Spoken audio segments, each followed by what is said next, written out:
Ngiyababingelela besilo, ngiyababingelela bezulu eliphezulu. Nina bembuzi kaDambuza abayibambe ngendlebe yabekezela, injengekamdlaka ngasentshobozeni. Yena ayibambe ngendlebe yadabula yaqeda amadoda. Nina benkomo yabuya yodwa kwaSoshangane ezinye zofa umdlebe. Nibingelelwa ngumntungwa kwiKholo Khumalo TV ku-YouTube. Naso-ke isithombe-ke senkosi-ke usigcwelegcwele, inkosi usigcwelegcwele kamhlekehle-ke kaMadlokovu yabakwangema. Inkosi-ke lena-ke yabe-ke iyinduna-ke yebutho-ke ingoba makhosi.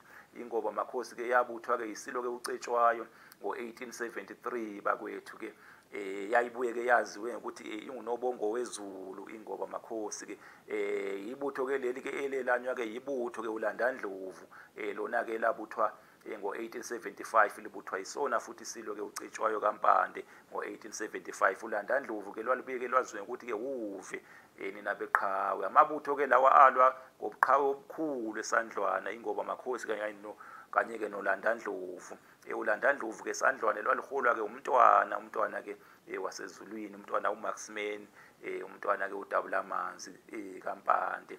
Ingoba makhosi-ke yona-ke yaholwa-ke inkosi-ke usigcwelegcwele kamhlekehle-ke kaMadlokovu yakwangema. Ingoba makhosi kwakukhona kuyo-ke nenkosi-ke umehlo kaZulu wakwaNgobese. Umehlo kaZulu-ke inkosi-ke yabakwaNgobese-ke nina beqhawe.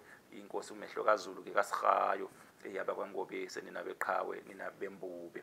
Yayingakabi inkosi kodwa ngaleso sikhathi ngoba phela kwazise-ke uyise wayesaphila, uyise-ke inkosi-ke uSihayo yayisaphila, kodwa-ke uhambe kwahamba-ke yaba inkosi-ke.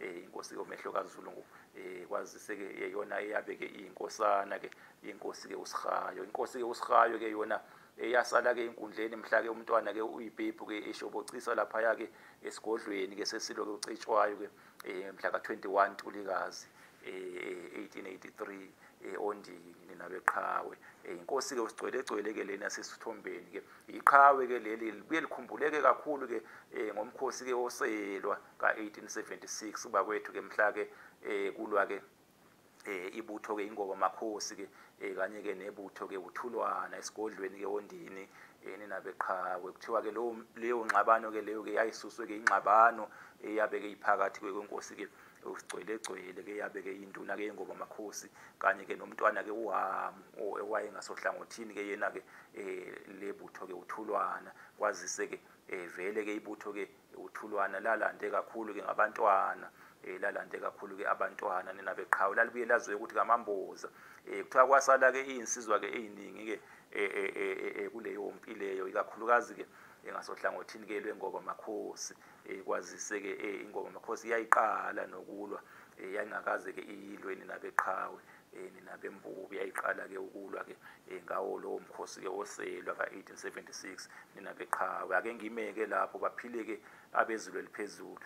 Akashongo njalo kaNdaba uZulu salwa nempi, wasalwa nempi amadube eSandlwana.